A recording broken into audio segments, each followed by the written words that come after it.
Summertime in Florida really dictates how you can fish because the weather literally changes every 15 to 30 minutes. You don't know what you're gonna be challenged with, and most of the time, it's very dangerous thunderstorms. Quite the auspicious start here, huh? I'm telling you. Man. These rain clouds. It seems like we're gonna be in rain gear most of the time. We let this one go by, and now another one's coming up. I mean, we're probably, might be a good topwater opportunity. We might be able to catch some nice fish on topwater today if we can just stay in the back country. Yeah, stay out of that wind, hopefully. Stay out of the wind in the open and just try to stay here in the back country. If we stay back here in the back country, I think we're gonna catch some snook on topwater. I mean, the water's getting up there, and that's the enemy, really, when it comes to fishing here. You get too much water, you can't find the fish. But topwater will call them. And I think today, that's what we're gonna throw. We're gonna throw a ton of topwater. Yeah, absolutely. Ready to roll.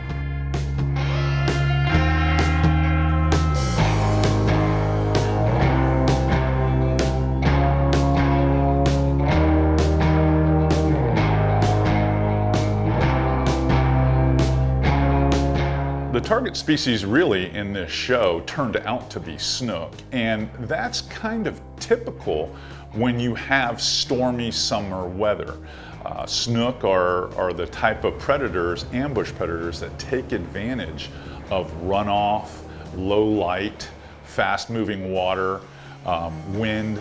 It's the perfect hunting ground for them. So we were really just set to have a good day of fishing. We didn't care what we caught or what we were challenged with, whether it was micro poons, or if we ran into a school of redfish, or we found some black drum if we had enough sun. But it didn't turn out to be that way at all. It turned out to be kind of stormy for 2/3 of the day, and then we got a little bit of nice weather at the end. It turned out to be just, hey, we're gonna just power fish with topwater. And as you can see, John did us right. Come on, boy, come on. There we go. Oh, man, that was a good hit. Woo! Now that is a topwater hit right there. Nice job. I'm gonna try to keep you off the bank. Keep the rod low and left. He's got all plugged. I'm gonna go ahead and put the micro anchor down. Yep. Nice job, my friend. Nice job. Yeah, I'm the general manager, VP of sales for Sodium Fishing Gear. Been here about 3 years, been in the industry a long time, in more big box retail and on the wholesale side of it, but came here about 3 years ago with the owner, Casey Dameron. He's a great dude and blessed every day to be here. Every day I'm in the field here, I pinch myself because I cannot believe how beautiful the Nature Coast Zone is. And I fish an awful lot from Cedar Key all the way down to the Chassahowitzka National Wildlife Refuge. And this particular show was shot a lot right there in Old Homosassa and Ozello. But the whole zone is gorgeous. Everywhere you look, you feel like you're 1,000 miles away from humanity, from traffic, from airports. It's just, God, it's beautiful here. There we go. That's what we're looking for. Nice, so nice. Crush the topwater. It is nice when it works out that way. Yes, it is. It is nice when it works out that way. And to watch him hit it, and then basically we're in an aquarium in this creek. Yeah. And be able to see it all happen. Yeah, yeah. You start working on getting that out of the net. All right. And I'll start working about putting him back in. Yeah.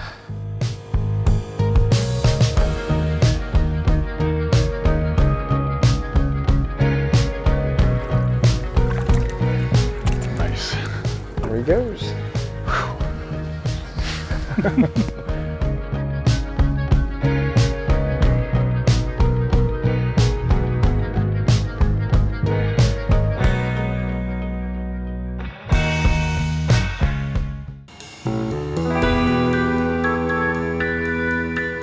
At CA back, oh gosh, 15, 17 years ago, I was with a big box retailer, and I used to have CA come do seminars for me in his early days in FlatsClass. So I've been watching the show, was a fan of the show, was kind of an inspiration to me as far as the fishing world. So got to know him pretty well, and then we've just continued our relationship with Sodium Fishing Gear. The premise of this whole show, honestly, was to have an Average Joe show. Now, I was cheating a little bit because I brought Average John with me. And John's a very passionate outdoorsman. He's a hunter, he loves hunting alligators, he fishes all the time. He grew up on the Nature Coast, so he's a lot better than average, for sure.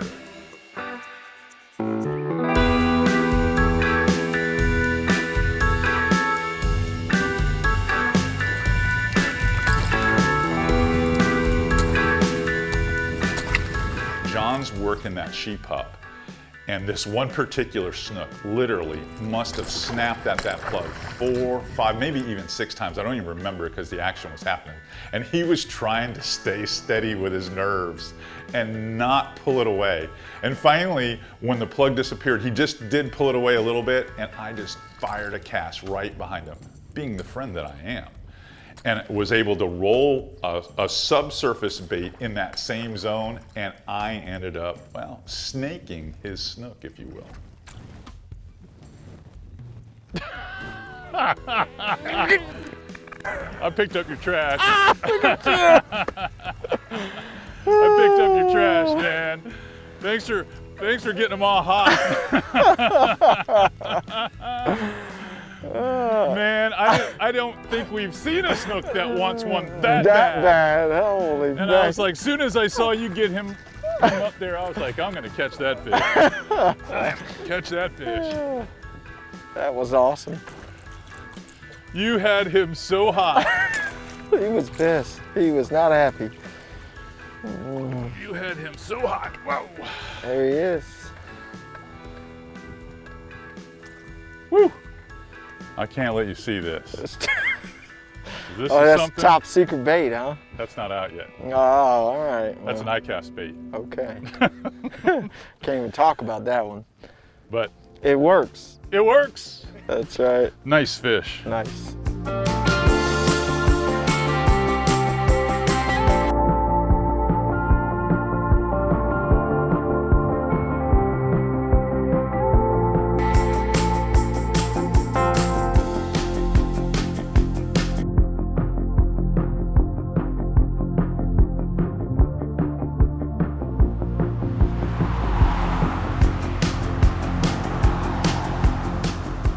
Today's tackle talk is about the topwater. Now, we did catch some fish on a Hercules minnow.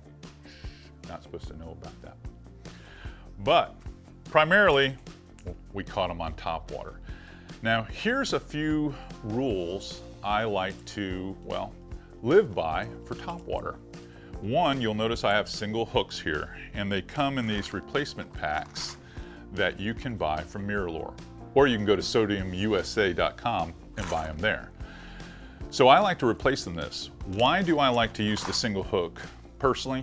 Because I like to throw tight to the cover, tight to docks, tight to prop roots, in little nooks and crannies and mangrove tunnels.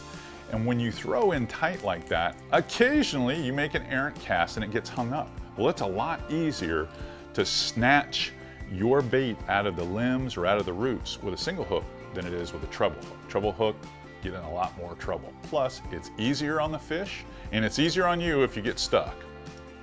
But primarily, the other attribute that these single hooks really have is the fact that when you hook a fish, you can pull as hard as you want because you've got him on a pretty beefy hook.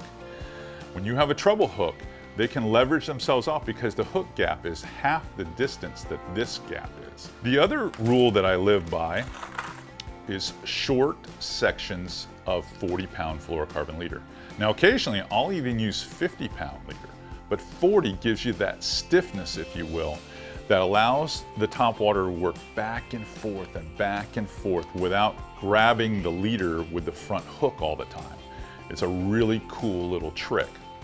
All right, the other thing I like to do is have, and this is not an inline hook rig the way mine was, but I like to have that loop knot, that single loop knot attached to the plug, and that allows this plug to hinge back and forth and walk the dog perfectly. Makes ease of use, and you can see how short that leader is. Now, I'm going to show you guys this connector knot to your braid. If you learn this one connection knot that I use, it'll move in and out of your guides so much easier, and it catches zero grass when you're fishing. So let me show you that knot next.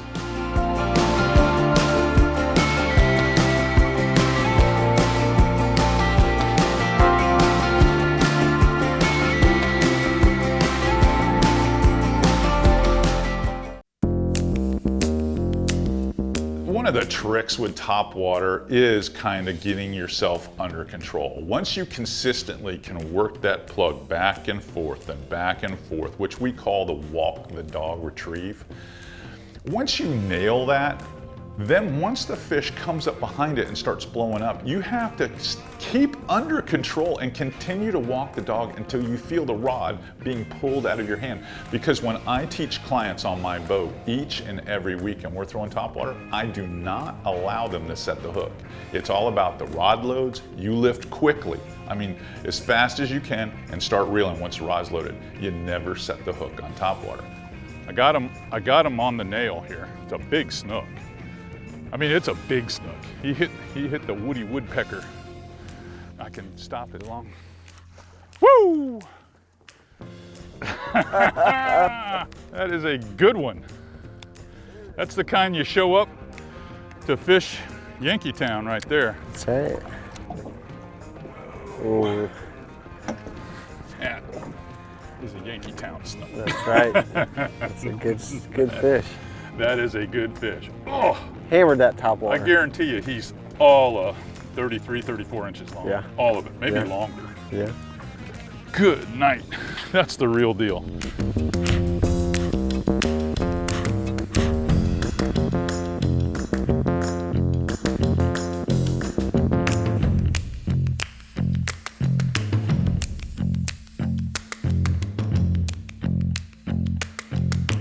If you learn this one connection knot that I use, it'll move in and out of your guides so much easier, and it catches zero grass when you're fishing. So I usually cut off about 20 inches of 40-pound leader, and I'll fold over probably about 6 or 8 inches here.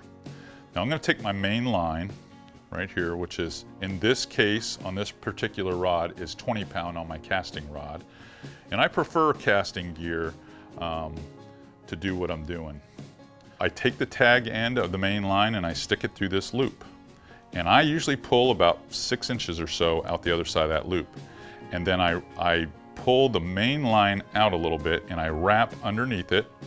And I sit here and I wrap this 10 times. Once, twice, 3 times, 4 times, 5 times, 6 times, 7 times, 8 times, 9 times, 10 times. I come up through the bottom of the loop created by the leader, and I wrap around one side of the loop and around the main line again, because I have it stuck down there. Twice, because this locks this modified Albright knot. That's what this is, a modified Albright. So it looks something like that. Then you pull all of them together. Wet it up, pull it tight, all 4 tight. Then I take the main line and I pull it against the 2. Then I take 1 to 1, pull it, and that's a nice small knot and a lot easier to tie than the FG knot. Take the tag off the leader material. That's it. That's all you have right there. That little knot there moves right through the guides, as easy, if not easier, than an FG knot. Then I like to size it. Because I know how long my hands are, I'm gonna say I only need that much for topwater fishing. So I'm gonna cut the rest of this tag off, and then I'm gonna tie a loop knot. I'll tie the same plug on that I was using in the show. run it through there. And because this is 40, I don't wrap around the standing line on this overhand knot twice. I only wrap around it once.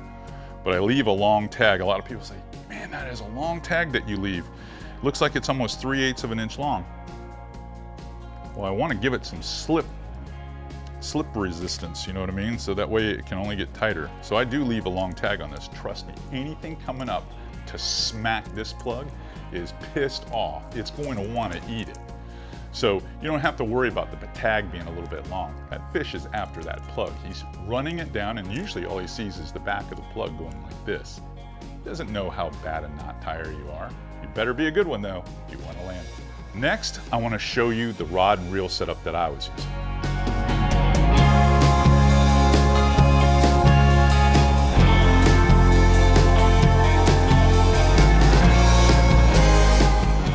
I like topwater rods to be somewhere between 6'9" and 7 feet long. Now I'm a 6'5" guy, and I could probably get away with a little bit longer rod. A lot of guys like 7'2" rods, but 6'9" to 7 foot gives me that right rod length for casting accuracy, and I like to throw tight to the cover. I like to put it right at the prop roots every time as that water's coming up. I want to know I can get it there and be very, very accurate. So the 6'9" size is ideal for casting accuracy. Now this is a medium action rod, but this is in the Shimano Terramar Double X lineup, which basically makes it feel like a medium heavy rod. So it really just bends in that first 25% of the blank at the tip. So it's got enough tip action where I can definitely get an easy walk the dog consistent pace or cadence to the bait when I'm working it back and forth, yet I've got enough pulling power to leverage the fish out of trouble.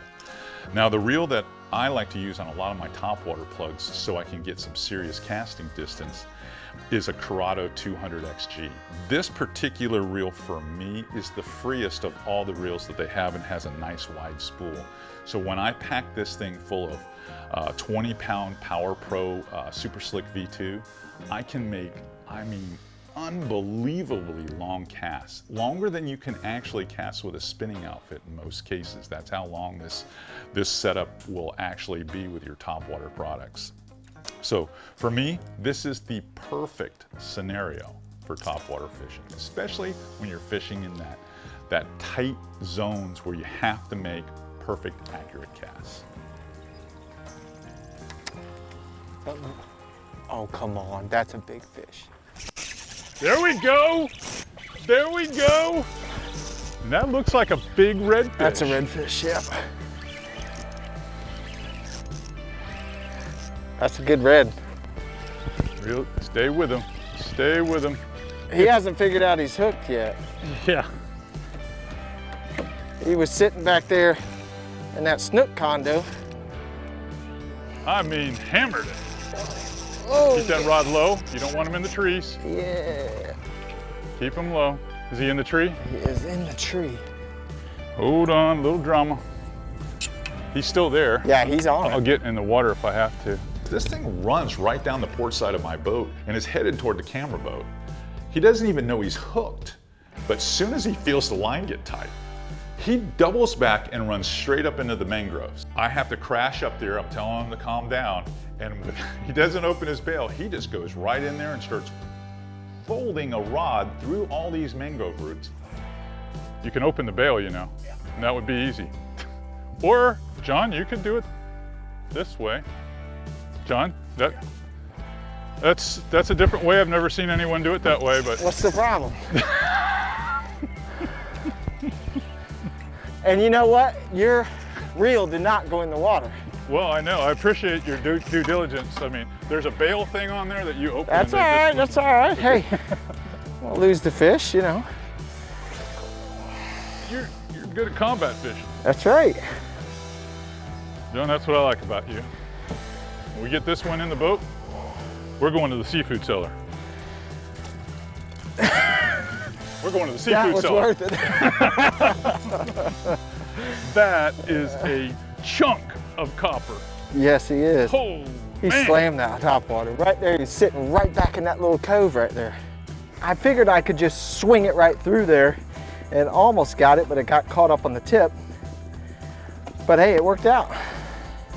Nice topwater red. Pretty fish. That is one mean fish. Yeah, he that was not one happy. mean fish. Yes. I mean, he came right out of that hole. Yeah. And when it hit, I thought for sure it was a snook. Yeah, I really did. He nailed it. We knew it was a topwater day though. It's true. And you know, we've caught a few fish on some soft bait, but most of them have come on that topwater plug, and two different ones, but this one here with all the paint off it, Yeah. for some reason they like that one. Yeah, the old mirror lure. The old sheep pup. That's right.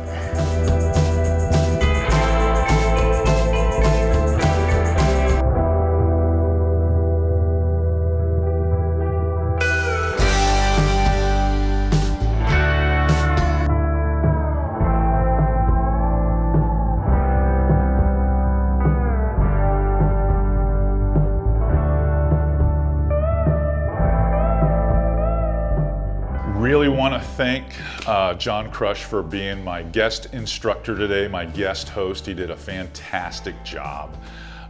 For you that don't know who John really is, he's the general manager here for Sodium Fishing. And John and I have been friends for an awful long time, and he's brought me in back in the old days when he worked in the rep business and stuff to do fishing schools in the past. So we're kind of old friends when you really think about it. But now we work on a more day-to-day basis, and this is the first time we've had an opportunity to fish together in a long time. So John, you did a really good job. You're better than average.